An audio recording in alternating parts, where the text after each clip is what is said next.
Today, we're gonna take a deep dive into YouTube's history with nostalgic songs, weird channels, and videos you wish were never made. All thanks to an iceberg made by Tora the Pillow Cuddler. Anyway, icebergs, the tip of it is common knowledge, but the deeper you go, the more obscure and scary it becomes. Get it? Got it good? Let's go! Dreamscape 009 sound system. One of the most popular songs that YouTubers used to play back in the day was Dreamscape. It inadvertently became the national anthem of Notepad Club Penguin tutorials everywhere, and the reason is kinda simple actually. Copyright rule was a lot stricter back in the day, so YouTube introduced a copyright-free audio library so your videos wouldn't get claimed or muted.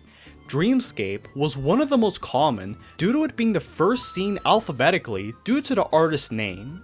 It's like they're people making their username with an exclamation point in a Discord server to seem special. As time progressed, people would grow to hate seeing the song in every other video. But, as a wise man once said, yesterday's bullcrap, tomorrow's nostalgia. Nowadays, revisiting the song is like traveling back to a simpler time, which is how I would like you to feel throughout this iceberg. The star rating system. Before the advent of likes and dislikes, YouTube utilized a system of 1 to 5 stars, akin to Netflix or IMDb or something like that. However, in March 2010, YouTube revamped it to the current like-dislike system seen today. They cited on a blog post that, when it came to people rating videos, they only either used 1 or 5 stars, none in the middle. So looking back, it made sense to change it. It's funny looking at old videos telling people to rate 5 stars, so if you enjoyed the iceberg so far, rate this video 5 stars, and give me a comment too, please. The Star Wars Kid. Ghislain Rassa was a Quebecois Star Wars fan who filmed himself performing various moves from the movies with a golf club in a weirdly lineal space looking room. It was filmed on a cassette tape in November 2002. However, Ghislain left the film in the school's library, and when some of the students found the tape, they mocked it and decided to leak it to the internet in April 2003. It spread very quickly via peer-to-peer and old message forums. And when YouTube came along in 2005, basically anyone with an internet connection knew who the Star Wars Kid was.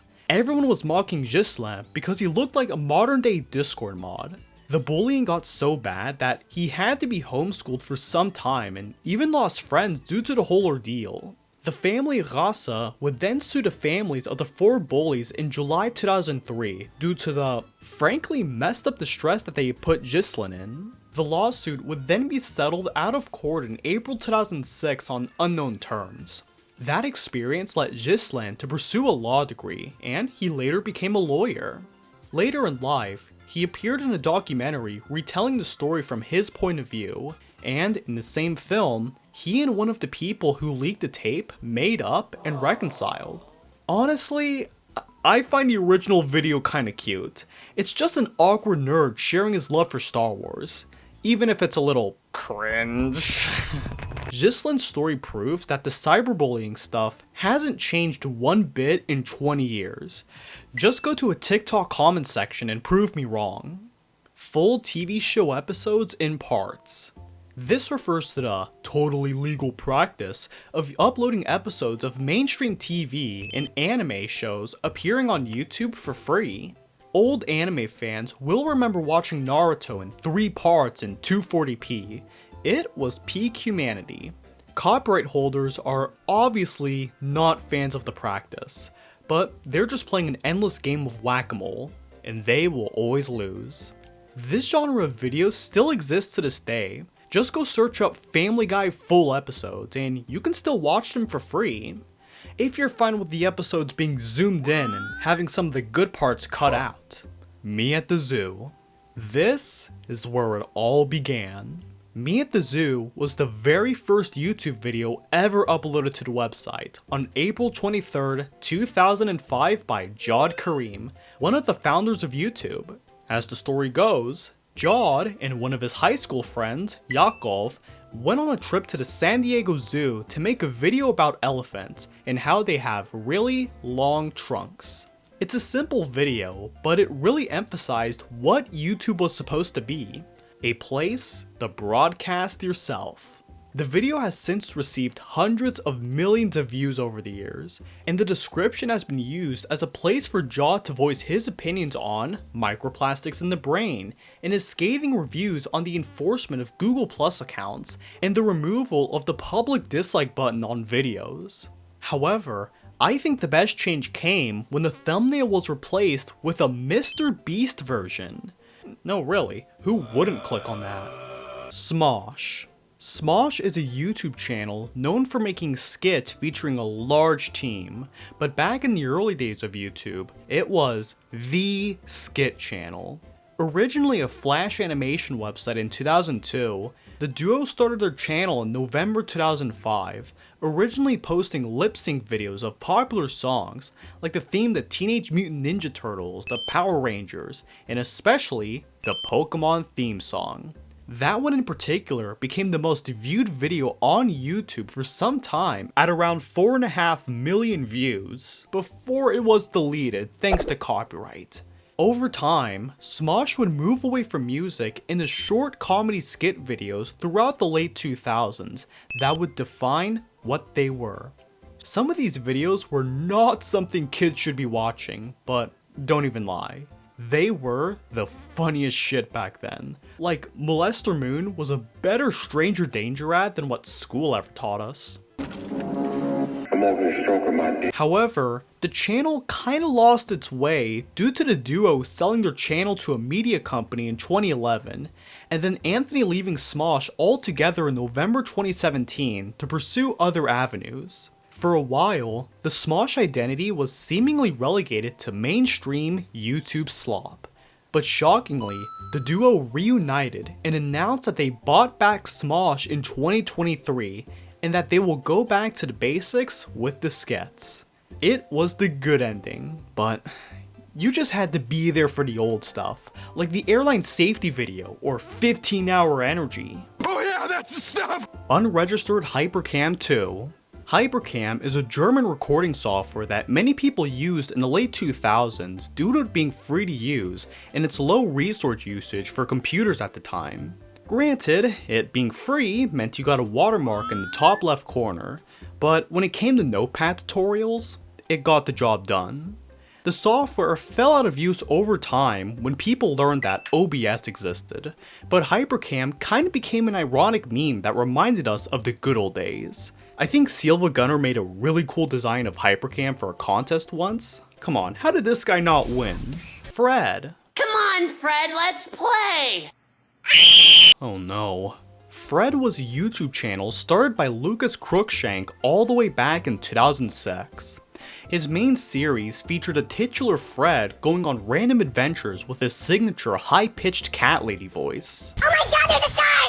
His videos are a time capsule for the humor that was prevalent in the early days of YouTube, and for whatever reason, you could not escape his face. He was the first YouTuber to reach 1 million subscribers, despite the fact that he was constantly mocked for being... Despite his detractors, he resonated with many kids on the internet, so many big suits busted open the door and gave Lucas some new opportunities. He was given an appearance on iCarly and Hannah Montana, surprisingly enough. And he even made movies that aired on Nickelodeon featuring John Cena? What the fuck? What are your talents, Fred? However, he kind of fell out of public consciousness in the mid-2010s because of, well, I think he sold his main channel to some Korean kids that everyone hated. But beside all that baloney, he still currently posts to his main channel, Lucas, to a moderate following. He won it all, and now he's just chilling to do the side quests. Song lyric videos. The entry speaks for itself. Videos where people use Windows Movie Maker to write out lyrics to a song on a bright blue background were very common back then. I'm not even gonna lie, it's kinda hard to follow the lyrics due to the transitions, but they were helpful for karaoke night on Skype, and sing-along in class. Minecraft YouTubers. Minecraft is the world's most popular game, and it wouldn't be that way thanks to YouTube. The lore of Minecraft YouTube is genuinely a college course, but huge TLDR, it began with the early days with random videos from the classic era of the game, then the more structured Let's Plays of Paul Soares Jr. and Yogscast during the alpha and beta era. Then the game officially released in 2011, thus exploding with the various Minecrafters specializing in mods, redstone, and minigames. Many of them became really popular and really wealthy. The trend has continued up until the current day, though with names swapping in and out of public consciousness, like with Team Crafted in a Dream Team for example. Pretty much every YouTuber starts as a Minecraft gamer nowadays. You can tell because I'm not beating the allegations. Nyan Cat. Nyan Cat was a viral video that has its origins in the Vocaloid scene. I talked more about it in my Utao video, but spoilers, the Nyan Cat song that you know was not the original. It originally began as a song that starred Hatsune Miku titled Nya Nya Nya Nya Nya by Daniel P on July 25th, 2010 on Nico Nico Doga. However, a few months later in 2011, a cover using the Utao, Momo Momone, would be created by the producer Momo Momo. On April 11th, YouTuber Sarah June would combine the Momo cover with the gif of a Pop-Tart cat. Thus, the Nyan Cat was born. Later the video would get deleted, Nyan Cat was sold as an NFT, something about Palestine, blah blah blah, just watch the Utao video. Evolution of Dance. After Smosh's Pokemon video was deleted, the most viewed YouTube video was given to the Evolution of Dance. It stars Judson Lapley performing on stage, dancing the songs from the many decades, from the 1950s with Elvis to the 2000s with Hey Ya! It was originally filmed in 2003, but was later uploaded in April 2006 to a collectively massive whoa! If this video was posted nowadays, no one would care because that's what everyone does on TikTok. But back in the mid-2000s, seeing some random dude doing dances and stringing them together to tell a story was a very novel concept back then. After his viral video, Judson continues his life quest as a motivational speaker, and as one of the most subscribed to channels. Briefly. Charlie bit my finger. This was an early viral video that featured the titular baby biting the finger of his older brother, Harry, with increasing ferocity. It was originally made as a way for a British family of the brothers to send it to their American grandfather. So it's kinda strange that this video has around 900 million views as of today. YouTube was still getting its foot in with the mainstream in 2007, and videos like this one showed normie families that they can upload anything to the website. Broadcast yourself, if you will. Wink wink. Years later in May 2021, the video got sold as an NFT back when that whole craze was happening. So, as divine punishment, the video was forcibly privated by YouTube due to new guidelines coming out a few months later. It wasn't until January 2024 when that video was reinstated. Hopefully it'll stay that way, so we can continue to see a British baby nibbling on human flesh for years to come. Chocolate Rain. This was a song by Tay Zonde, released on April 22nd, 2007. It features Tay singing about this chocolate rain while occasionally playing the piano and looking away from the microphone. At first glance, the song is pretty weird and kinda cheesy. Like, why does this have 145 million views? Well, perhaps the song has a deeper meaning. The song is actually a commentary on African Americans and systematic racism. And with that mindset, the lyrics are actually pretty hard. Chocolate rain, say it publicly and you're insane. Chocolate rain, no one wants to hear about it now. It quickly became one of the most viewed music videos in 2007, likely due to how cheesy the lyrics and Tay's mannerisms were. But that's just kinda what YouTube was back in those days. Pure and honest. Every once in a while, Tay appears in a comment section, and there will always be that one guy who has to remind everyone of his main claim to fame. YouTube poop. Where there's smoke, they pinch back. YouTube Poop is a genre of videos where creators will take pre-existing clips and remix them into something new, whether it be a new, thought-provoking story, or ADHD degeneracy. The YouTube Poop community was extremely prevalent during the early years of YouTube, and it helped define many memes and editing styles of the past and future. However, the scene lost steam later in the 2010s due to people shifting their attention to other mainstream channels, and the fact that copyright law is one son of a bitch. That does not mean YouTube Poop is dead though, it just goes under many different names now. If these videos were posted on TikTok, it would be indistinguishable from brain rot. I remember there was a TikTok meme around the PINGAS meme going in random places like the PINGAS video game or something like that. It just shows that YouTube Poop is certainly not dead. It's just evolving, and we're getting older. The Duck Song. Created by Brian Oden back in 2009, the song was inspired from an old joke from the Looney Tunes and a catchy melody that Brian came up with. The story follows the titular duck harassing a guy owning a lemonade stand day after day to see if he has any grapes. And with each successive visit, it makes the guy angrier. On the 5th day, the lemonade man snaps and decides to take the duck to the grocery store to get some grapes. But right at the checkout line, the duck reveals that he could really fancy some lemonade right now, at the expense of the lemonade man's insanity. To this day, the song has over 663 million views, and it's easy to see why when you view it through the lens of a child. The song had simple lyrics, a catchy melody, and MS Paint graphics, all things that a child could probably replicate. Due to the enormous impact the song had, sequels spawned with the duck and the lemonade man going on new adventures.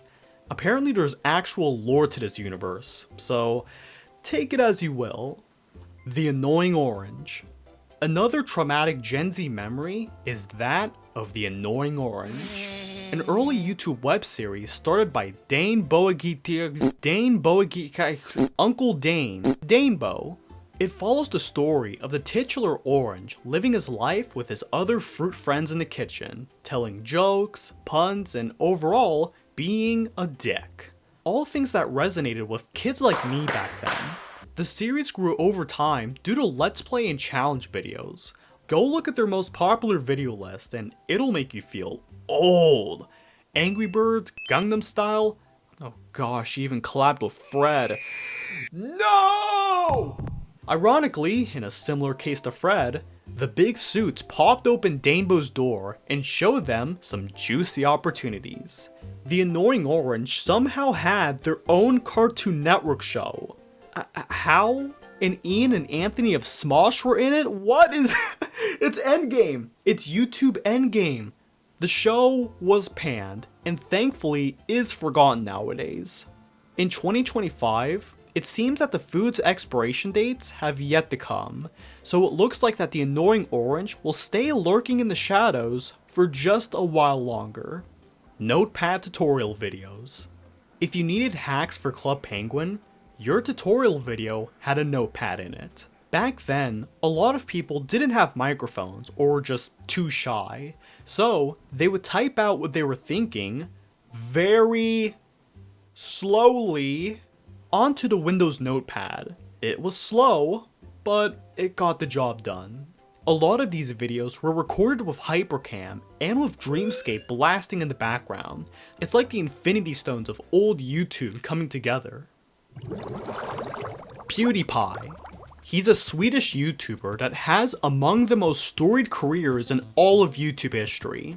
He began as just your average Let's Player playing Minecraft and Call of Duty, but he didn't gain much traction until he started playing horror games because... Whoa! No. Alright, here we go. It's somewhere. It's funny seeing people piss their pants out of fear. He was one of the first people to really push the Let's Play format back then, mixing his fun personality and his videos with community involvement with the fan mail. It led him to become the single most subscribed YouTuber for the longest time, but being at the top meant that you were the biggest target. I would say that the best moments that he inadvertently caused was the subscriber war of T-Series, where basically everyone rallied around PewDiePie to stop the Indian record label company from surpassing him in subscribers. Then there was the time he inadvertently led Minecraft to receive a content renaissance thanks to his popular Let's Play series in 2019. He had his controversial moments, but unlike someone like Logan Paul, PewDiePie apologized and proved that he has grown from his past mistakes and tried to make things right. After all of that fighting and work, there was kind of nothing left for him to do. So, as the 2020s went on, he kinda slowed down on making videos. But for a good reason. He became a dad.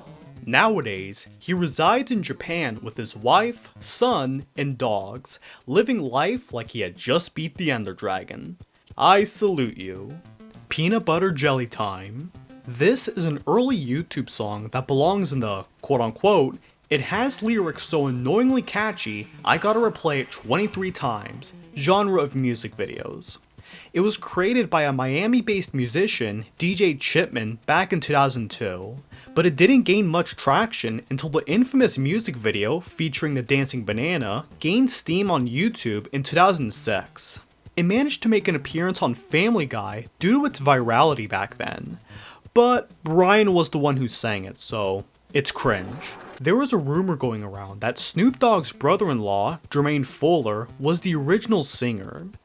This fact spread around in the late 2010s because Jermaine died in a shootout with the cops in August 2002.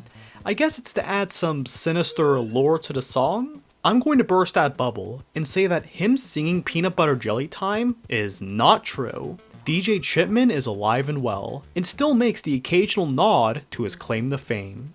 The Sky Had a Ouija. This was a YouTube poop created by Hurricoaster and uploaded November 11th, 2009. It follows SpongeBob and his friends trying to discover the cause of a mysterious anchor falling on SpongeBob's house.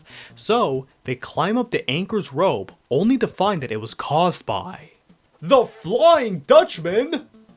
Oh, and Ouija. This YouTube poop was the one that sparked Hurricoaster's popularity back in the day, and many remember this one fondly due to how it has everything an old school YouTube poop has. SpongeBob, loud sound effects, and curse words. Holy Harlem Shake. The Harlem Shake was a hip-hop song produced by Bower in 2012 that is notable for the dance craze that happened to become a trend a year later in 2013, all thanks to a Filthy Frank video. Hey, Joji! That was Filthy Frank's first big claim to fame back in the day, and it inadvertently caused schools, cosplayers, and the Norwegian army to boogie down to the bass drop. Nightcore. Nightcore is a music genre that takes pre-existing music and speeds it up by about 35% to produce a high-pitched effect. It has its origins in the 2000s Norwegian dance scene, but I would say that it gained worldwide love thanks to early YouTube. You would see uploads of many mainstream songs sped up with old moe anime girl drawings in the background. In my opinion, the biggest Nightcore song to have ever come out on YouTube has to be the one, the only 1, 2, 7, 3 down the Rockefeller Street, life's marching on, don't you feel that? That song defined Nightcore and helped Osu players overcome their circle clicking depression, but like many fads, it died out over time as people grew older. However, in recent years, it's grown a bit of a resurgence on TikTok of all places.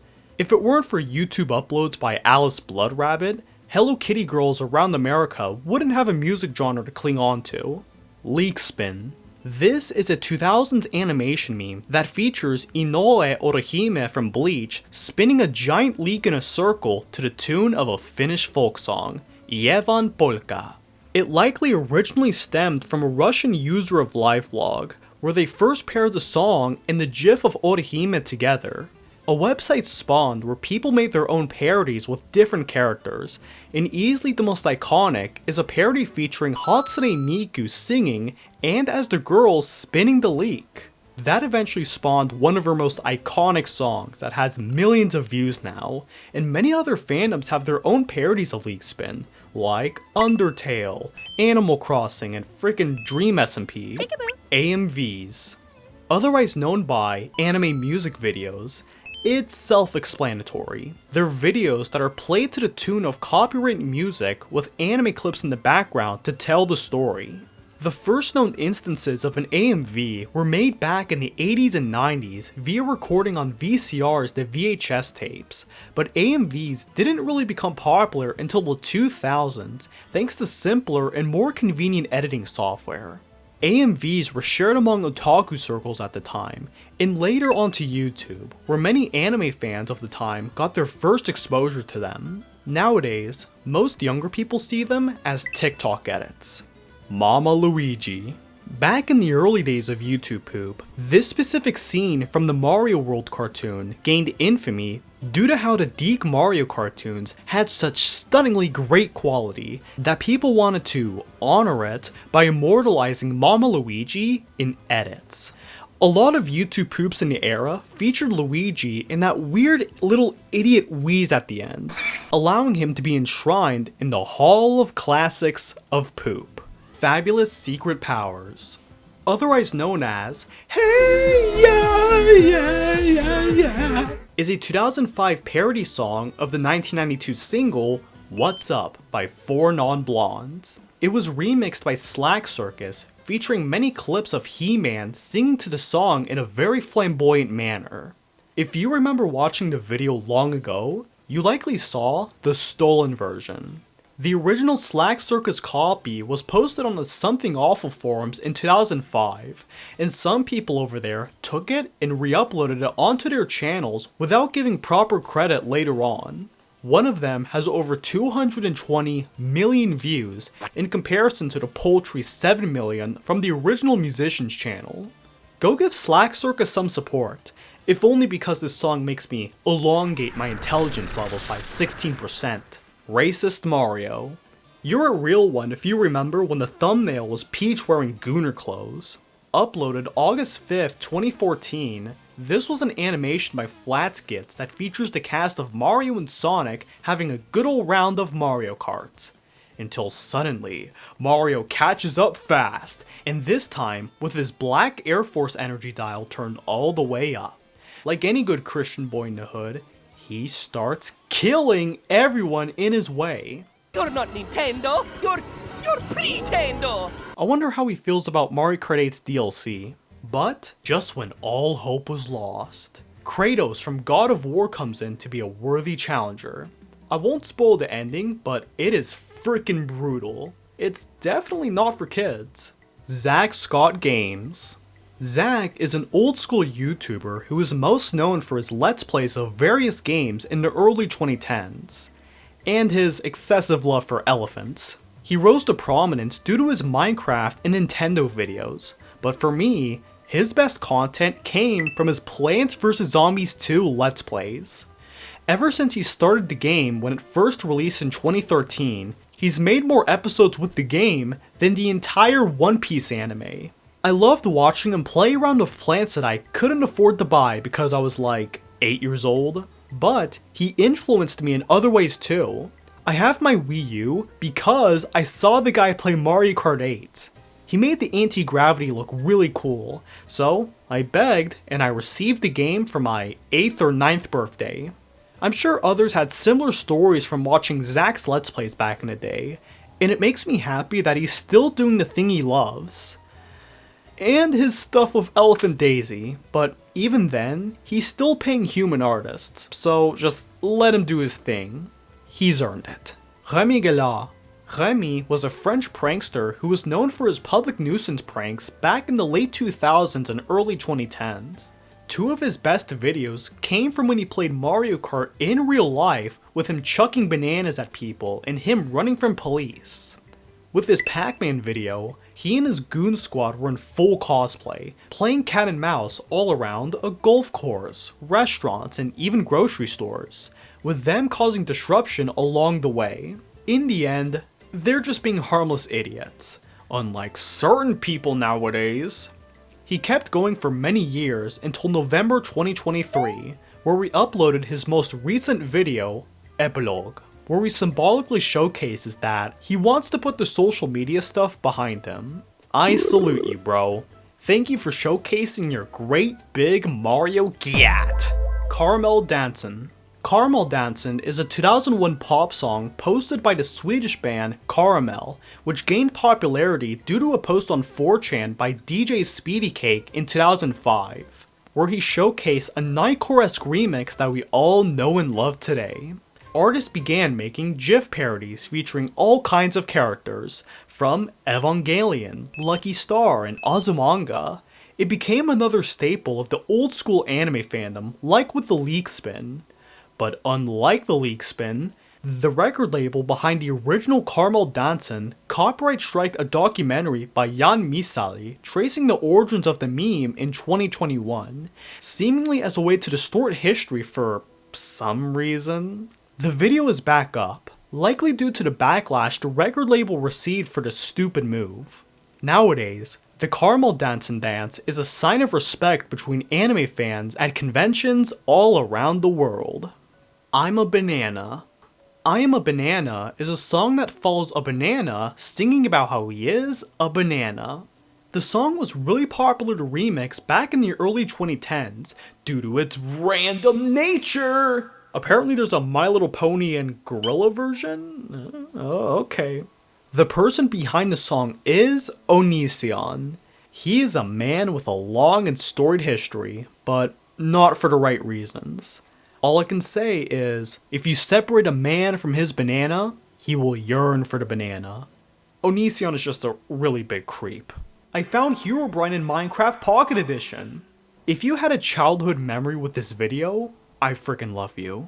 This was a video uploaded by Space Waffle back on July 19th, 2012, where it featured him farting off in his Minecraft world. I think he might have set off a curse along the way, and because of that,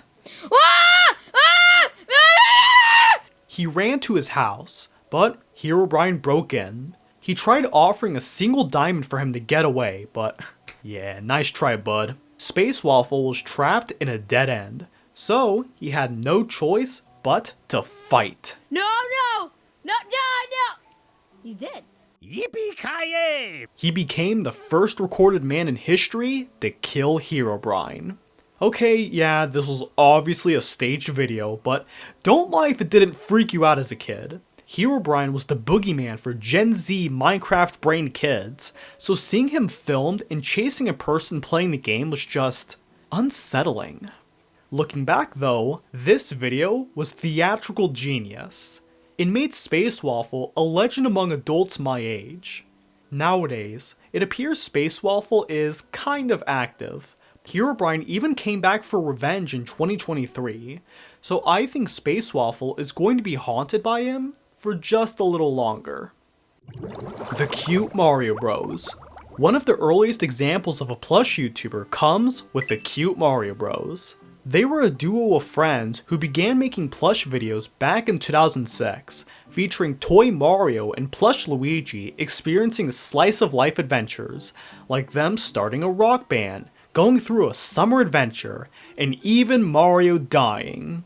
Or does he? People my age remember them well due to how wholesome their stuff is, because when I was a kid, they were kids too. But they also grew up. In October 2020, the duo announced that they would be retiring from making videos to pursue other endeavors. They would also do a reaction series to a lot of their older videos, and even host an auction selling their old plushies to their fans as a nice little goodbye gift. People remember Cute Mario Bros as the OGs. They weren't the biggest, but they were certainly among the best plush YouTubers. Door Stuck. Door Stuck. This is an iconic Counter-Strike video that features one dude singing Snoop Dogg's "Drop It Like It's Hot," only to get stuck in a door and begin having a mental breakdown. Door stuck!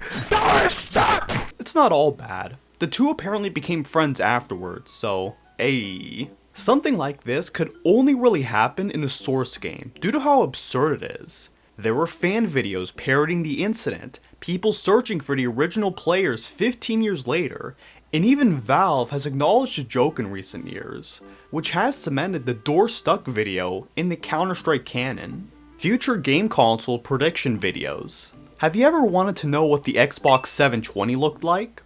Well, here you go! It was a trend back then for people to make videos about what future game consoles would look like with these fake old 3D renders of the PS3 controller with 100 buttons. People were more gullible back then, and the most famous example of this video type was titled Future Gen Consoles, Wii 2, PS4, Xbox 720? And it immediately opens with an iPod as a flip phone, which, I mean, that's one thing we got right. Stuff like this could never happen again due to how everything gets leaked nowadays, but it's always fun imagining a universe where we could play Animal Crossing on the Wii phone. You know the guy who made the video? He apparently works on Fortnite now. Ain't that awesome? 25 ways to kill Yoshi. Don't lie, we all cried when Yoshi was thrown in the blender. This is a popular Mario plush video that showed us various ways of Yoshi being taken out, like him fighting a giant Koopa, and losing, performing a Mr. Beast challenge, and even getting a front row seat to an atomic blast. For whatever sick and sinister reason, this video has 275 million views, plus a few sequels. One of which is where Yoshi gets his revenge on the video's creator for all of his suffering. That fella deserved that! Supastario. This is an old channel that was dedicated to posting Mario Kart DS videos. A lot of these voiceless channels existed just to show off random aspects of a single game, like gameplay, mods, and just really weird stuff. The greatest freakout ever. One of the first truly iconic videos of YouTube's old era was the greatest freakout ever. It follows Jack informing the audience that his brother's World of Warcraft account had been deleted by their mother, so upon returning home, his brother, Steven, suffers a massive meltdown where he does some pretty awesome stuff with a TV remote. The video blew up back in the day due to how people could barely tell if it was real or staged. A general consensus is that the first video had some legitimacy to it, but everything after is probably fake. To this day, they have made over 50 freakout video sequels, and even some as recent as this year. Aren't they like 30 years old? They're unks freaking out. Michael Hickox Films. This channel is a popular LEGO stop motion YouTuber, most known for his slice of life and chill animations that appeal to everyone. Some of his most fabulous stories include the LEGO guys going to school, suffering a car crash, going to school, being dismembered into pieces, and going to school. Watching his videos genuinely feel like eating cookies next to a warm fire. It's just really comfy watching LEGO people die in a car crash. Animator versus animation. This viral animation came from a simple concept. The animation coming to life to fight against its creator. The animator's cursor had all the tools to end his own animations, but the stickman had wits to break free and even cornered the animator. But not even they were strong enough to beat the ultimate trump card, Alt F4. This near 20-year-old animation is genuinely impressive looking back, and it spawned the career of animator Alan Becker in his own cinematic universe with the stick figures that people still love to this day. Discord. This refers to a song composed by the popular band The Living Tombstone, which effectively jump-started their mainstream popularity. But why this song in particular? Well, Discord, the dragon, is an antagonist in the show My Little Pony, which was blowing up around 2012. The song follows him going on a rampage of rebellion and anarchy from his point of view, stuff that teenagers would relate to at the time. The song is also really catchy, so that helps. Old Super Mario Logan. Logan 30acre was a guy who was most known for being one of the most influential plush video makers of all time. He rose to prominence thanks to his unique style of plush videos, mainly Mario and his friends going on pretty messed up adventures now that I think about it. There was swearing, racial stereotypes, and stuff that kids should not really be watching. But we did. Super Mario Logan was our South Park. Logan's content was so influential that it defined Bowser Jr. It's possibly the biggest advertisement for that one chef plush, and unfortunately, he spawned the second coming of Satan, aka Jeffy. Logan had many millions of subscribers. That was until Nintendo sent him a cease and desist in 2021 due to the bad publicity that the videos were giving them. So, Logan and his team had to shake things up by replacing the Nintendo characters with these dinky, twinky ass puppets. And that's just the tip of the iceberg. SML's lore genuinely goes so deep and deserves its own video, but TLDR, he kinda lost his magic as we all grew up. But for Logan, he won at life despite the odds. I'm happy for him. Old SMG4. Super Mario Glitchy 4 is a popular comedy channel known for being the guys behind Glitch Productions. Yeah, the amazing digital circus guys. But in the good old days, they were the people making Mario 64 machinimas.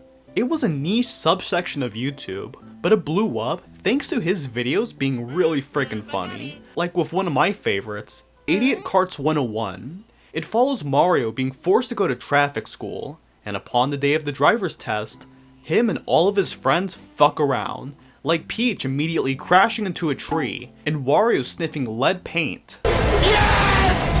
Yes! Mario gets his license in the end though. The best way that I can describe his videos was brain rot before brain rot. And I ate this crap up as a kid. In fact, part of my current style of mixing in random Gmod sections was actually inspired from SMG4. Like with Logan, his story deserves its own video, so if you want to see me geek out some nerd juice, let me know, I'm kind of open to this. 10813 Panaki. This is a Japanese channel known for posting various Rube Goldberg machines using marbles, trains, and dominoes. I believe their videos are paying tribute to the Japanese education program Pythagoras Switch. Rap battles. YouTube has been home to weird rap matchups that you would never find in the mainstream. Think of epic rap battles as one of the old school guys, throwing Adolf Hitler and Darth Vader into the ring and all that. Suck my robot balls. To this day, the genre is still thriving, and one of my personal favorites has to be Mew Iruma versus Elon Musk. I'm serious, how does that work? Oh, you dickless, but your 7 kids say otherwise. Will It Blend? This refers to a channel started by the Blend Tech company where they promote their blenders by throwing random crap into it and seeing whether or not they will blend. Like a crowbar from Half-Life, a Ford Fiesta, and even an iPad. Nugget in a biscuit. Dip it all in mashed potatoes. This was a popular song posted by Tobuscus, also known as Toby Turner. He was one of the big YouTube boys back in the early 2010s, where he did content relating to Minecraft, Happy Wheels, and even had his own original music. Nugget in a Biscuit was a simple song with simpler lyrics, but boy, once you listen to it, it'll never escape your ears. Animated James. You probably know him as the guy who animated Rainbow Dash vs. Sonic. To this very day, it has 78 million views, and thanks to other My Little Pony vs. Sonic animations, he became a really popular name in those fandoms back in the mid-2010s. However, thanks to some unscrupulous behavior behind the scenes, he abandoned the Animated James name in 2018. I recommend this one Turkish Tom video that talks more in detail about his career and his sudden disappearance in case you want to envelop yourself in the lore of the Rainbow Dash fart guy. Windows Error Remix. This is an old YTPMV that is exactly how it sounds like. It's a song completely made from Windows error sounds. Nintendo 64 Kids. This refers to a 1998 home video where two kids receive a Nintendo 64 on Christmas morning. Come on. We all had that one thing that made us excited on Christmas morning. Minecraft horror movie. I believe this may refer to a popular Minecraft machinima uploaded by Minecrafted back on September 8th, 2012. It follows Steve going on a vacation inside of a nice cottage while it was dark and stormy outside. After committing breaking and entering, he would find a mysterious underground maze that would lead him to a tower a mile away. But he never knew what horrifying discovery he would soon find. Watching it many years later, it still has a better story than the Minecraft movie, but it doesn't have Jack Black. The overworld doesn't need you, Henry. Rafflecopter. It's a way of laughing your ass off. Nuff said. Caipirinha. This refers to a dance meme that features Tomo Takino from Azumanga Daioh busting some moves from the titular song by German musician Carreño. Like League Spin, it became a meme around the late 2000s alongside other videos featuring moe anime girls dancing around to old techno music. You are an idiot. This video is funny. Ooh, I'm laughing so much right now. Fun fact, the origin of this sound effect actually came from a 70s sound effect disc called Cheap Radio Thrills. Seems about right. Castle in the Sky, DJ Satomi. This was a song that was popular with the Nightcore crowd. I can't play a lot of it because of content match, but if you take a listen, you'll feel like you're a Tumblr girl in 2011 again. An Unexpected Visit from Pinkie Pie. This is a My Little Pony video featuring the uploader and musician, Black Griffin, watching an episode of The Pony Show. That was until Pinkie Pie came in to the real world. This is Sparta! One of the earliest YTPMV trends is easily the Sparta remix.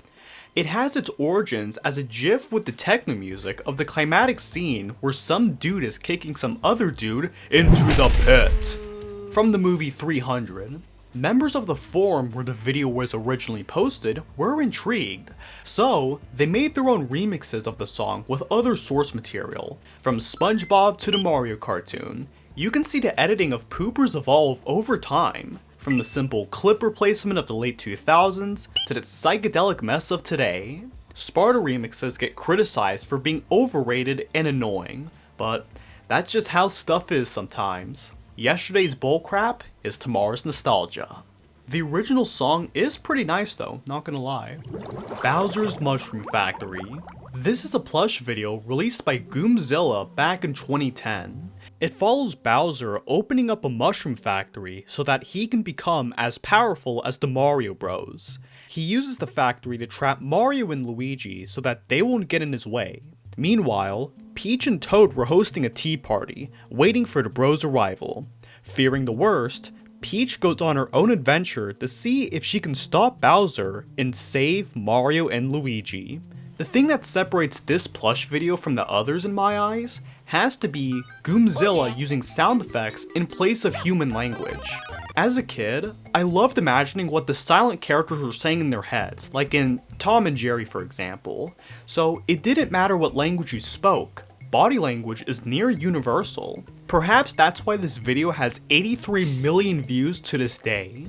Goomzilla is still active, making the occasional Mario plush and gameplay video, even some sequels to the Mushroom Factory. Alice Blood Rabbit. Alice Blood Rabbit was a YouTube channel most known for their uploads of Nightcore remixes. They had a lot of popular videos over the years and became the go-to channel for Nightcore. One of their uploads, a Nightcore remix of Bad Boy by Cascadia, has over 115 million views, earned over 12 years. Their final remix was uploaded on July 4th, 2012, and after that, they have basically abandoned the internet. But, if it brings you any comfort, Alice is still seemingly active on her account if this pinned comment is anything to go by. Super Mario Bros. Frustration. This refers to a popular Let's Play video of a Kaizo ROM hack of Super Mario Bros. 1 of the same name. Kaizo Mario is known for being really unfair. And this video was among the first examples of a guy raging at how a game designed by assholes can make your average dude angry. Here we go! What? Not even close. What the fuck? Fuck you, blooper. His mix of a thick New York accent and crude humor made for some pretty funny content that still holds up to this day. All I gotta do. Yes! I got 100, but I don't care. Woo! Yeah!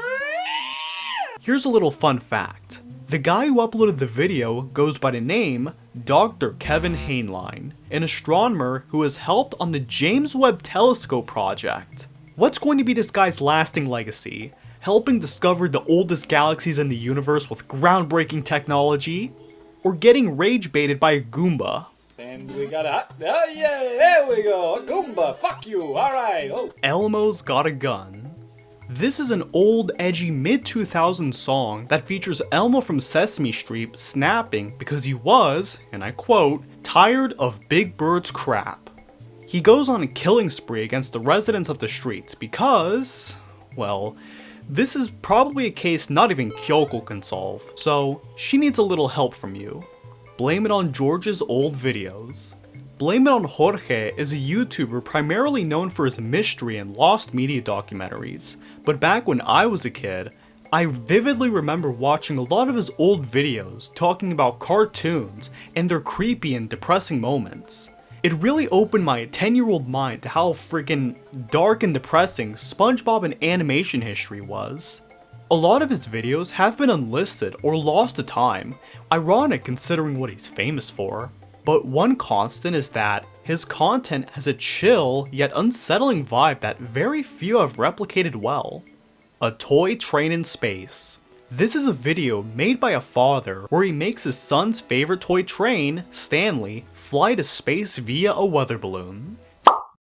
Stanley's balloon pops and he falls down to Earth. He landed safely in a grass field, thankfully with his best friend eager to see him again. I loved watching this one as a kid, but looking back, this is genuinely the most adorable thing a father can do for his son. Animating Stanley's face in After Effects and doing something memorable for father-son bonding time. The video blew up in 2012, and he landed interview offers explaining the whole ordeal.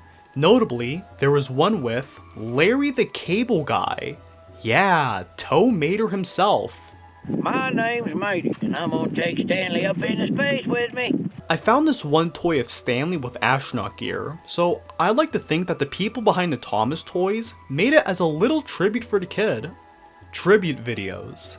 This refers to a genre of YouTube videos back in the day, where random people would throw images, fan art, and music of the thing they worship into Windows Movie Maker in order to pay tribute to the thing they love. As a kid, I really loved watching those videos that paid tribute to Thomas. You know, the little blue idiot train? They always picked the weirdest yet most charming music to play, alongside photos of the toys that I really wish I had when I was younger, because they are freaking expensive now. Videos like this still exist on TikTok via those heavily edited Sigma edits for K-pop actors or whatever. The Gmod Idiot Box. This is an old Gmod Machinima series that ran from 2008 to 2015, created by Das Bullshit. The best way I can describe the series is Robot Chicken, but in Gmod. A lot of the episodes feature the characters from Valve's Source games going on nonsensical plots featuring humor from the era, like Alex and Barney playing Wii Sports, the Mac and PC fanboys trash-talking each other, and even the zombies from Left 4 Dead watching 2 girls, 1 cup. If you ever want to experience old school internet humor, this is a good place to start. Okusenman, translated in English as Countless Memories, was a 2007 music anime dolga that has its origins in Japan. It follows a guy singing his heart out to a remix of the Wily stage from Mega Man 2. The lyrics are surprisingly emotional, with the main character reminiscing on his childhood while lamenting on how shitty adult life is. I guess the dynamic of the hard rock and the poignant relatability of the song letting it to spread around the Japanese internet, and even more so when it got translated to the Western world on YouTube. Nickle Doga re-upload channels. I think it's worth mentioning the relationship between YouTube and Japan back in the 2000s. YouTube took a while until it became mainstream in Japan, because at the time, they had their own homegrown product. Nickle Doga was home to a lot of anime, Vocaloid songs, and the Japanese equivalent to YTPMVs that the outside world did not know about. Many nerds took advantage of this market and stole re-uploaded videos from Nickle Doga to YouTube, inadvertently causing the spread of Japanese culture to kids my age. Without them, stuff like Vocaloid songs and Billy Harrington doing the boing boing would have never caught on in the Western world. Username 666. A YouTube legend that came from a mysterious Japanese channel is username 666. As the legend goes, the year is 2006, where there was once a channel that had the username 666, the number of the beast. When a YouTube employee took a look at the channel and refreshed the page a few times, the website became more grotesque and bloody, up to a point where, depending on the story, the being either blows up the employee's PC or just downright kills him. Thankfully, this was just an early internet creepypasta created by Nana82573, a Japanese animator known for his other horror videos in the 2000s and his strange fixation on dolls. But that didn't stop people from finding out a real disturbing secret. Apparently, the real 666 channel had just been unbanned in 2025 and appears to be still active to this day. And they apparently like Naruto, so that's a great omen. It's Jerry and Harry. This was a Minecraft duo known for their trolling machinima skit videos back during Minecraft's first popularity boom, and their usage of fart effects. I have a lot of nostalgia for these guys. Their "If video games were in Minecraft" series really brings me back to watching some dudes with a big imagination recreate games that my parents would definitely not approve of as a 7-year-old. Their whole shtick was being smoshed mixed with Minecraft. They changed their formula over time to avoid becoming stale, but it was futile, as the landscape changed from machinima skits to more SMP driven stories. Plus the duo felt that it was time to move on from Minecraft. So, in October 2022, they made a video announcing their retirement. Thankfully, the two left without having any dirty skeletons in their closet, which is a rarity for a Minecraft YouTuber. Their fart wars will always be remembered as legendary battles for generations to come. Oh my goodness! Lego SpongeBob, Bikini Bottom Flood. This is another Lego SpongeBob video that follows the story of SpongeBob and Patrick farting around in the Krusty Krab as per usual. But suddenly, a horrible flood hits Bikini Bottom and is about to teach Patrick that they could die by drowning. What's drowning? When there's too much water and you can't breathe. SpongeBob! I want ice cream! Kids playing with SpongeBob toys recreating horrible events in history? Now that's old school YouTube. It's become a meme in recent years due to how absurd the whole premise is, and I think it's earned its reputation. YouTube Copyright School. Happy Tree Friends is an adult animated series that follows cutesy animals in a cutesy world, only to then get fucking killed! It's garnered a cult following ever since its inception in the year 2000. I suppose some YouTube employee was a fan, because in 2011, a special episode was produced for the YouTube Copyright School program. It follows Russell learning the consequences after pirating an in-universe movie. He got his booty stolen, got hit on the head with a gavel, and even had his YouTube channel deleted. Ooh! He later learns to make his own original content, which helps him go viral. The video was heavily criticized back in the day due to how condescending it felt. Anytime you got a copyright strike, you were forced to watch this video in order to make your strikes expire, Copyright law in America is outdated and heavily abused, so the video became a way for people to vent their frustrations at the system. And also, this is the only family-friendly episode of an ultra-violent adult series, so take that as you will. Monster School. Willcraft Animations is an early Minecraft animator most known for being the guy behind Monster School.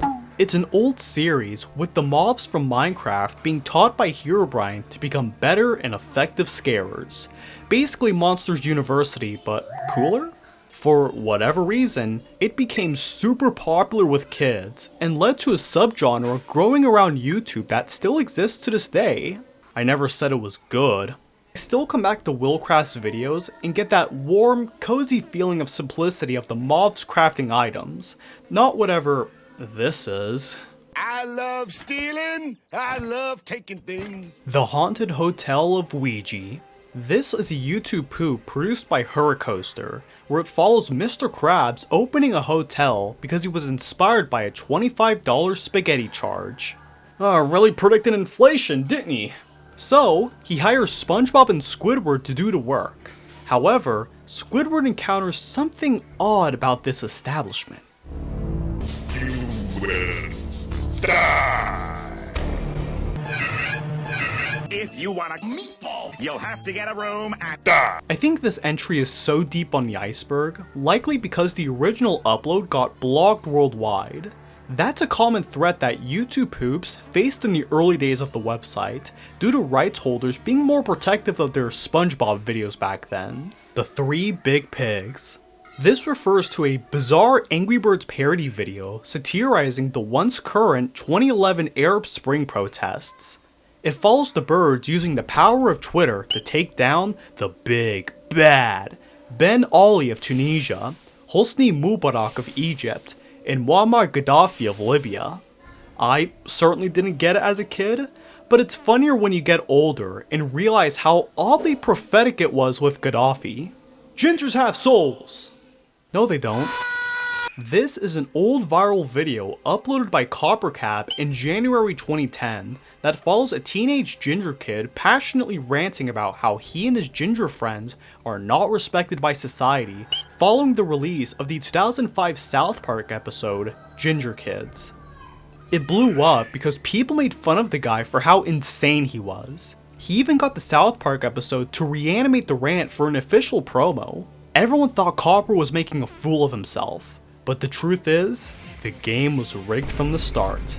It was revealed later on that Copper was playing a character in those videos to farm reactions. It's easy to see how he could have been a troll, with stunning rant videos like Apology for Slavery. Nowadays, the guy is still fighting for ginger rights, even declaring independence for a ginger ethnostate. 4chan City. 4chan City was a 2000s Flash animation series created by the Newgrounds animator NCH, where it follows anthropomorphic depictions of 4chan memes and inside jokes while some 403 Forbidden plays in the background. You got Moot and Yotsuba running away while WT tries to kill them, while Tom from Tom and Jerry take a peek at Abe Takakatsu and the irate gamer when they are about to do something freaky. The animations are freaking insane. Even without the context, I'd say it's worth a watch, if only to listen to the music. 4chan City likely pays tribute to Nightmare City, a web animation that follows a similar premise, but it's tailored to Nichan, the Japanese 4chan basically. It recently celebrated its 20th anniversary. However, during this time, 4chan got chicken jockeyed off the internet in April 2025. Shockingly enough, NCH actually returned with a video to mark the occasion, with the old guard fighting against the chicken jockey and the soy jacks.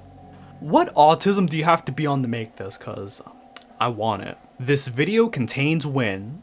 This is an old YTPMV that's a remix of Gourmet Race from Kirby, with Dr. Robotnik's Pingas being used to spice it up.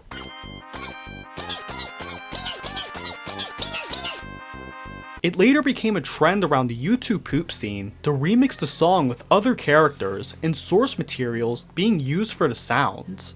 Mario, Game Over.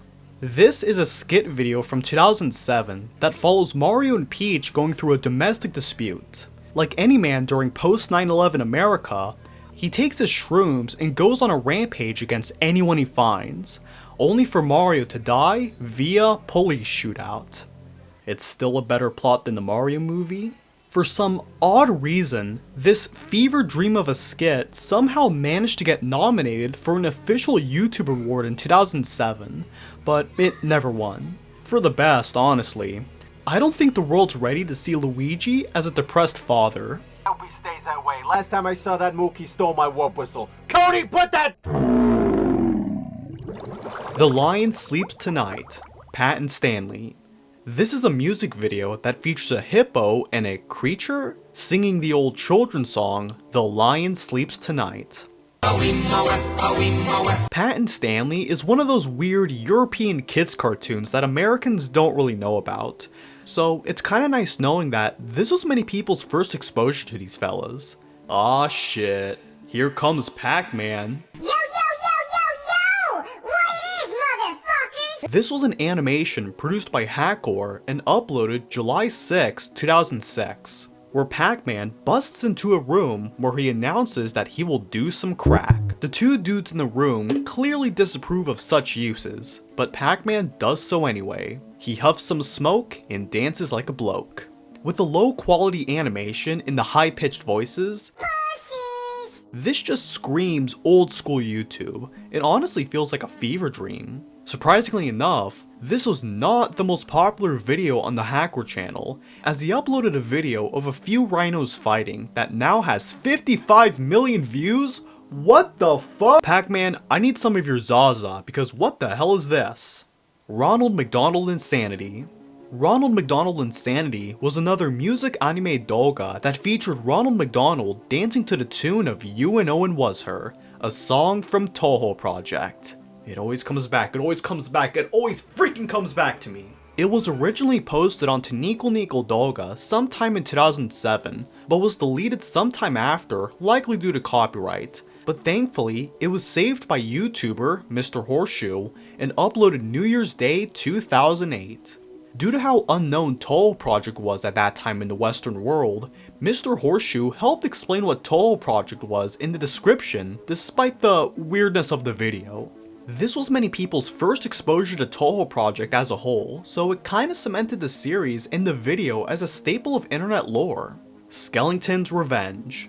What's widely considered to be one of the greatest YouTube poops ever made was Skellington's Revenge. It's a full-length special that parodies the Tim Burton film, The Nightmare Before Christmas. It follows SpongeBob making wishes to Santa for Christmas that year, and upon sending them to the surface world, they were collected by Jack Skellington.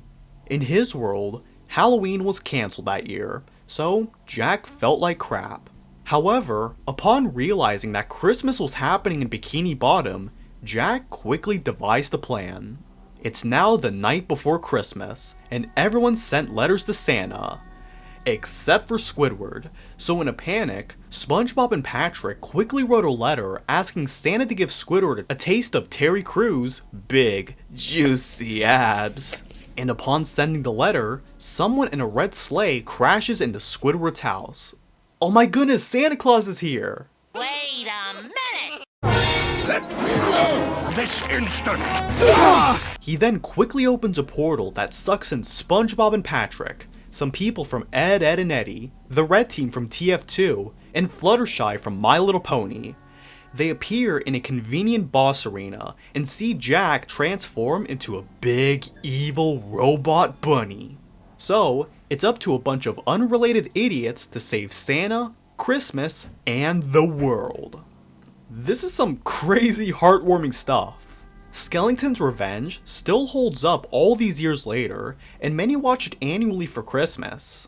I highly recommend watching it just to see how far one can take the YouTube poop format. The Rainbow Road Tribute Song. It's called a road, it's called a rainbow road. It is a road that you go. This was a parody song with the lyrics to the tune of Mario Kart Double Dash's Rainbow Road theme. It was basically the national anthem for all Rainbow Roads, even 17 years later.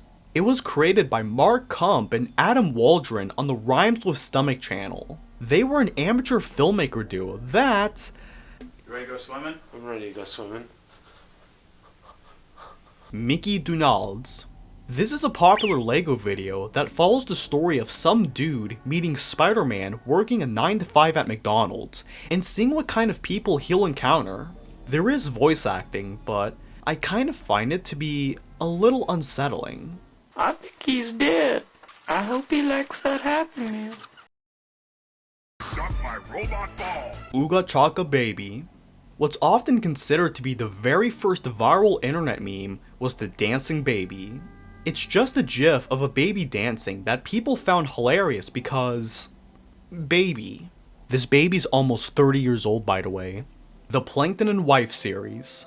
This was a 3-part LEGO SpongeBob series released by Rob and Jake in early 2007. It follows the story of Plankton devising a plan to become as big as a building in order to steal the secret formula once and for all. You know, that kinda sounds familiar, Unlike in the anime, after being tipped off, Mr. Krabs and the Krusty Crew decided to fight back by making SpongeBob a big boy as well. It's one of the earliest LEGO SpongeBob animations on YouTube, and it still holds up 18 years later. Apparently, Rob and Jake were a father and son duo making animations together. That's the cutest thing ever, actually. However, they haven't been active since 2013, so I do hope the father and son are living their best lives now. The Mad Bomber. This is an old messed up parody video featuring Thomas the Train blowing up, among others, due to a mysterious mad bomber. So, the railway's director orders the other trains to wear cameras in order to see who is really causing the destruction. Let's just say when another explosion happened, it caused a near 2-decade-long manhunt in order to find who was really the mad bomber. The video was produced by Leo Kim Video in the year 2000 for his film club, but it didn't become widely popular until he uploaded on YouTube in 2007, where it became infamous in the Thomas the Train community due to how open-ended the mystery of who the Mad Bomber was. A second and third episode were planned to advance the story, but they were later cancelled for unknown reasons, leaving the mystery open for many years. However, in 2021, Leo posted a comment on a video revealing who the Mad Bomber was, thus putting the mystery to an end. The Almighty Loaf. This refers to an infamous clip from the 1996 Christian TV series, The Donut Man, where a loaf of bread sticks out of a wall and yaps about The unicorn.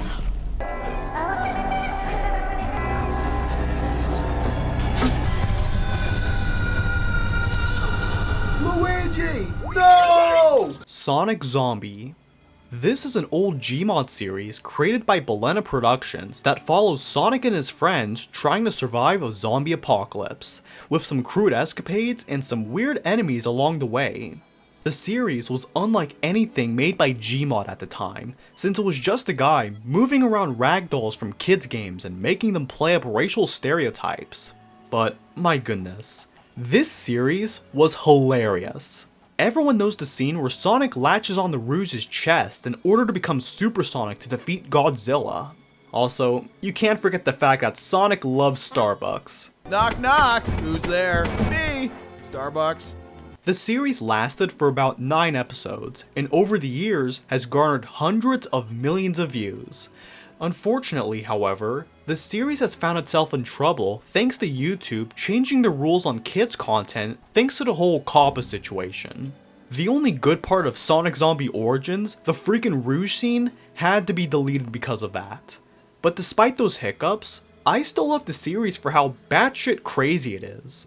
Lady, Thomas, and Diesel 10, HO. This was a video where Thomas and Lady cross a bridge, however, Diesel 10 falls off a portion of the missing track. It was obviously parodying the infamous chase scene from the 2000 film Thomas and the Magic Railroad, which was a trend around the time among Thomas heads. Sadly, a lot of those videos have been lost to time, so I'm just glad that this one is still up and with the comments still enabled. I'd say he's hot on our tail. This refers to a clip from the Mario 3 cartoon produced with love by Dick Entertainment. It's notable because what's often considered to be the very first YouTube poop uses this clip as primary source material. Back in 2004, it was created by Super Yoshi and uploaded onto an old art website as a way to test the potential of Windows Movie Maker. People on Sheetsy Art loved the new and unusual editing style, and thus inadvertently giving birth to YouTube poop as we know and love today. Rubber Fruit. Between 2009 and 2013, this animator blessed the world with various TF2 and Left 4 Dead animations thanks to his nonsensical storytelling style. That was a staple of the time. One of my favorites has to be Spy Gets His Driver's License. Apparently the video is a metaphor for life, so maybe Rubber Fruit was onto something. People had great memories of him, but after 2013, he seemingly disappeared off the internet and has not been seen since. Theories speculate that he received a lot of harassment from bronies, or received a lot of flack for his fans quoting his videos on other channels, especially game music videos, which the re-uploaders apparently did not enjoy. I imagine the fame was way too much for the guy, and it's honestly kind of sad. His way of making videos would work really well today, what with TikTok and Skibbity Toilet and all that. Grape Lady Falls. A clip from a 1998 news broadcast features two women stomping on grapes for a contest. However, the reporter, Melissa Sander, on the left falls and makes a really interesting sound. The video went viral due to a YouTube upload in December 2007, leading it to be mocked all around the internet, even a parody being made for Family Guy. Melissa Sander likely suffered some bruises and embarrassment from the incident. Very little is known about her whereabouts nowadays, and it's likely for the best. Anime Bro Me. This is a plush tube channel that I can barely understand. You're the best man I ever had. Their lore is insanely deep, but TLDR, Angel and Isaac Hernandez are two twin brothers who started a channel dedicated to Nintendo games in 2010. Then later on, they discover that they can use their plushies to make stories of themselves playing games and going on little adventures. At a birthday party, playing Splatoon, Waluigi almost ending himself because of a bad breakup. It was all fun and games in the ABM house, until... Google Donkey! Allegations appeared around 2022, claiming that Angel didn't have any limits on who he would date. You gotta remember that the brothers started their channel when they were 19 years old, and a lot of their viewer base could likely not spell groomer. You can tell where this is going. The Google Docky dropped, fans realized and turned on them. Angel got exposed and left the internet for good. And that sucks, because a lot of his videos are really fun to watch. His channel remains dormant as a bittersweet reminder of the life of two brothers and their dirty secret being their downfall. Twilight Sparkle's special message for her fans. Okay, that's enough. This is a Tiara Y animation that follows Twilight Sparkle sitting on her bed and telling her audience not to do some funny stuff. I will bet you $1 million that there was probably some kid out there who got grounded from watching this video. I mean, look at this! Friendship was magic. This is another Tiara Y animation where it follows the characters from My Little Pony, all beaten and in despair. We can see Twilight Sparkle leaning against some glass, trying to calm down, until suddenly, a large beam of evil green magic blasts her off the tower, like that one Minecraft parody of Viva la Vida. Her entire life flashes before her eyes, and when she's fully unconscious, she is saved in the nick of time by Princess Luna, and later ending the video with text on screen. You're going to carry that friendship. I feel like I just gained 50 pounds reading that, oh my goodness. The video's a parody to the ending of episode 5 of Cowboy Bebop, where Spike Spiegel suffers a similar fate to Twilight Sparkle. Both shows have had a large cult following over the years, due to them being icons of their generations, for differing reasons. But in this moment in history, both fandoms had a cultural exchange that made us really think, what does it mean to carry that friendship? Ben.WMV. One of the classic creepypastas of the early 2010s was Ben Drowned.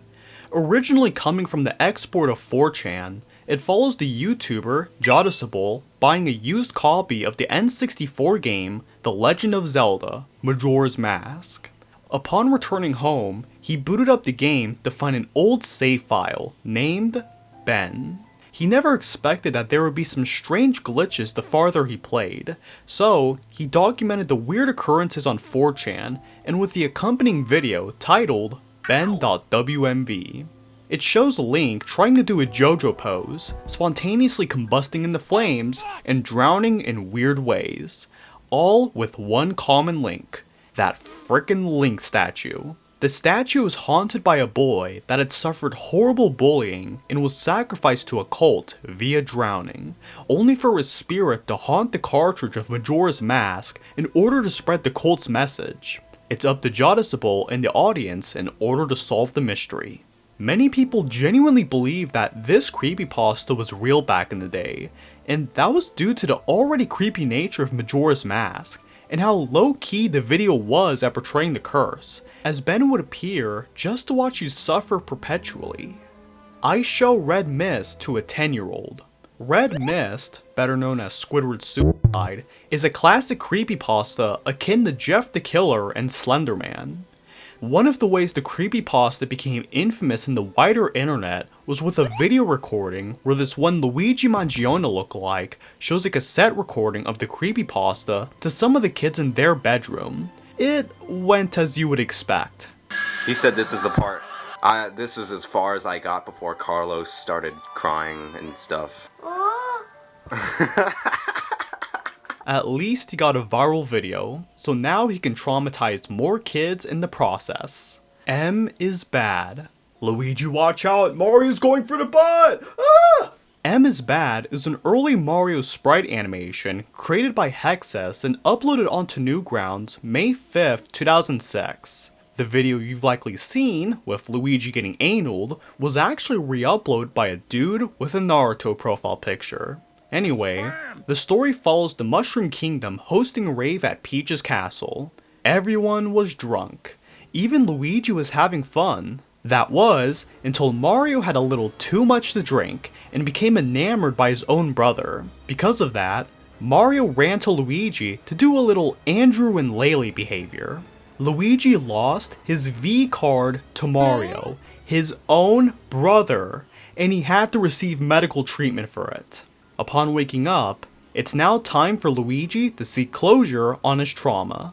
When I was a kid, I remember seeing the thumbnail to the video, but I never watched it. And to be fair, I'm glad because I wouldn't have understood what happened, especially considering the Andrew and Laylee moment happened uncensored. Mario animations featuring adult themes were common throughout the 2000s, but this comment by Triangle makes this animation in specific kind of sad as an adult. Luigi is suffering PTSD from the incident and believes that killing his abuser is the way to cure his condition, and when you watch the ending, you'll understand why most people believe that Luigi deserved better. Pac-Man Tunnel Vision. This was an early animation produced by Lucid City and uploaded September 25th, 2006. Hey, my first birthday! It follows the ghosts in Pac-Man playing the game as you would expect, but while Pac-Man was about to eat the red ghost, he and the pink ghost convince him to go through the mysterious portal. Pac decides to go through thanks to peer pressure. Hey buddy, you made it! How was it? Don't do drugs, kids. Surprisingly enough, there were 2 more episodes to the Tunnel Vision series. Part 2 was released in September 2011 and continues right where we left off. The ghosts, and what I assume to be Pac-Man's children, lament the loss of their adversary, until suddenly, a strange guy appears from the red portal. It was some Atari cowboy cop. He came to the ghost's home and shot the blue ghost in cold blood. Holy shit! He was there to deliver justice for Pac-Man. That is where part 3 comes in, released 10 years later in October 2021. The pink and red ghosts were trying to defend themselves from the cowboy cop, and just when things looked hopeless, they devised a Hail Mary plan. The orange ghost opened the door and just started shooting fucking lasers from his eyes. He pushed the cowboy cop back to the portal, where he then became meat. But suddenly, the red portal became blue. After his defeat, the red and pink ghosts decided to go on a new adventure far away from the Pac-Man game, and go through the portal to see a new dimension, thus concluding the series. That was honestly a fun watch. However, in the end of part 3, a tribute was in place to honor the voice actor of the pink ghost, Matthew Loster. YouTube has seen its fair share of creators that have passed away over the years, but the great thing is that your work will forever be immortalized online. Hopefully Matthew's family has found acceptance in his early passing and look back on his work as the pink ghost fondly as part of his long legacy. Jimmy Neutron Happy Family Happy Hour. Gosh, this is old enough to be nostalgic? This was an animated parody of Jimmy Neutron Boy Genius, produced by Seinfeld Spitstain, that follows Jimmy and his dad having some bonding time. Bond with me, Jimmy. They then order a pizza for dinner, and when it arrives to their house... Oh shit. The pizza is aggressive. And then the short just ends with Jimmy staring into your soul. This is a staple of the weird side of YouTube. Stuff that exists just to weird you out and make you question everything. What's worse is that this animation was apparently inspired by a dream the animator had. Screamers. This refers to a type of bait and switch video genre that was prevalent throughout the late 2000s and early 2010s. It typically follows a video with a calm, quiet, and tranquil premise, only to then have a creepy looking zombie girl scare the crap out of you. Kids back then had traumatic memories from that. Among the most fondly remembered videos from the genre came from the Scary Maze game, the Keifi auto commercial, and the Lost Mario 64 Screamer, where it follows a tutorial on how to unlock Luigi in that game, only to then get baited by the Keifi zombie. The genre would become loathed for the longest time, only until Five Nights at Freddy's came along and made the whole premise mainstream.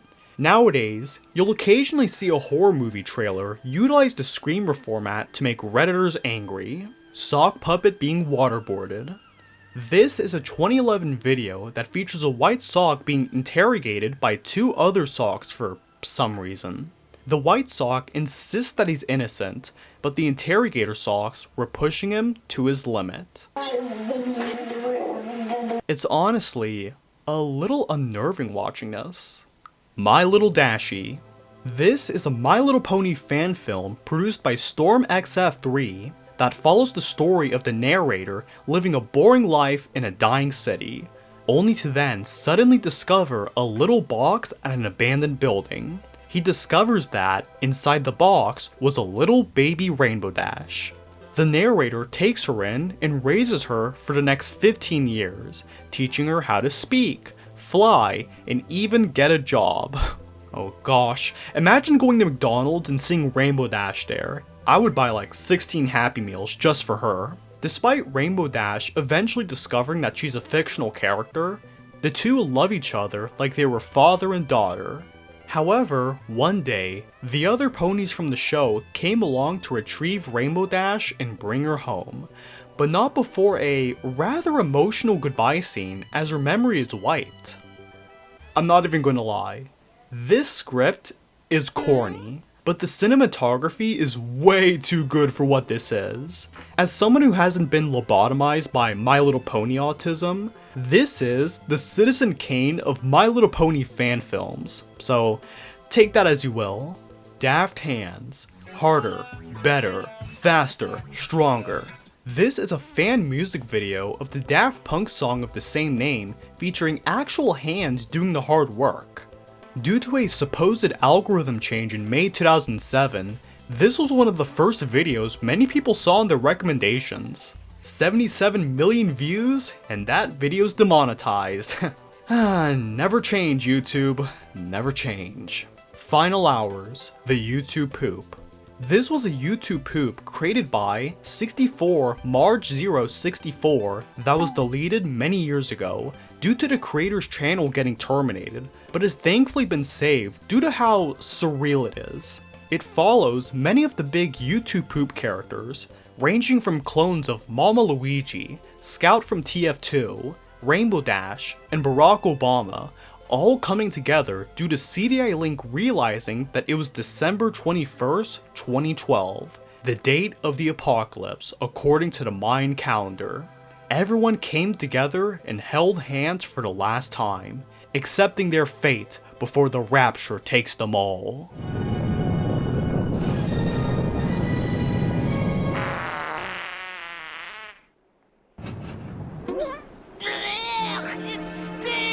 Where did he get that Glock from?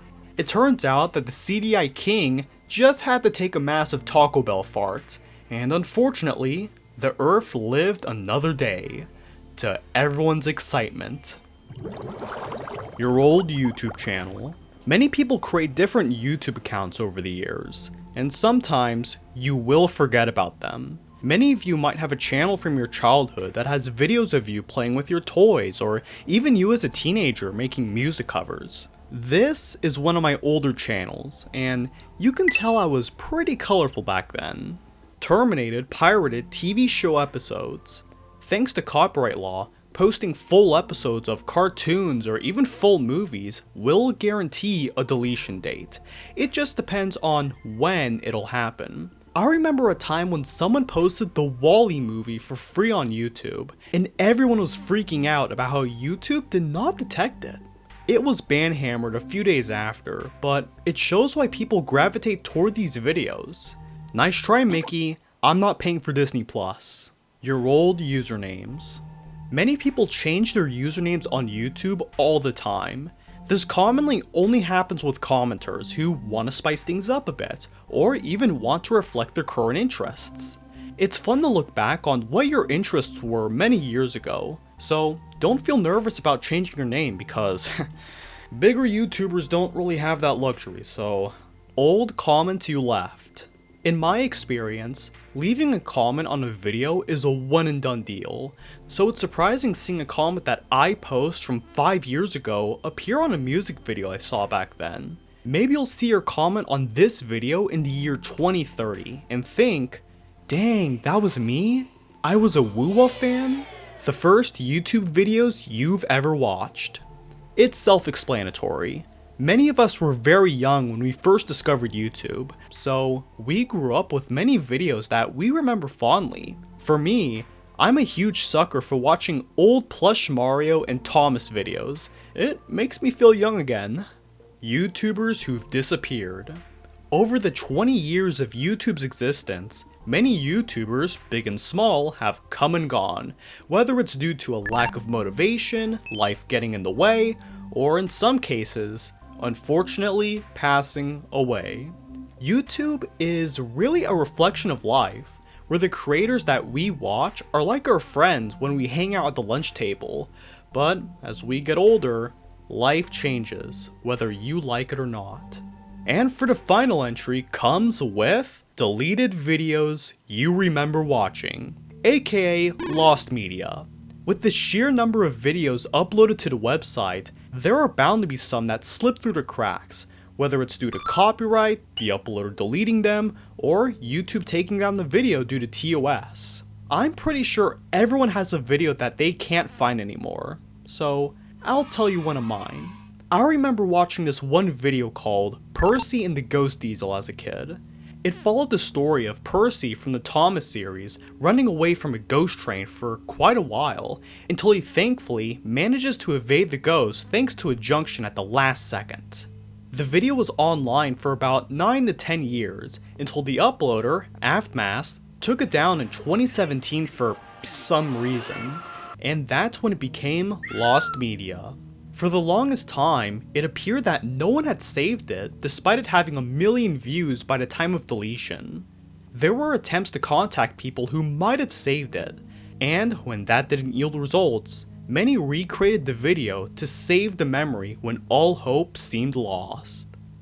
And that was until May 2025, when a re-upload quickly gained attention in the Toms community, finally making it found. Watching that found video after all of these years made me very happy, and it reminded me why so many people love old school YouTube. It was simple and childlike. A lot of these videos felt like something that we would imagine with our toys, like a silly song that we'd sing in the car, or making Mario, Junko Enoshima, and frickin' Twilight Sparkle go on wacky adventures as plush toys. A lot of people dislike what the modern YouTube ecosystem has become, and I get that.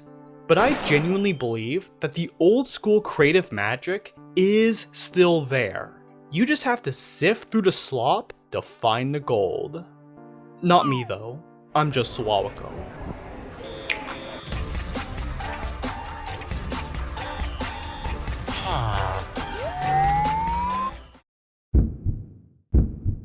Hey, it's Fred!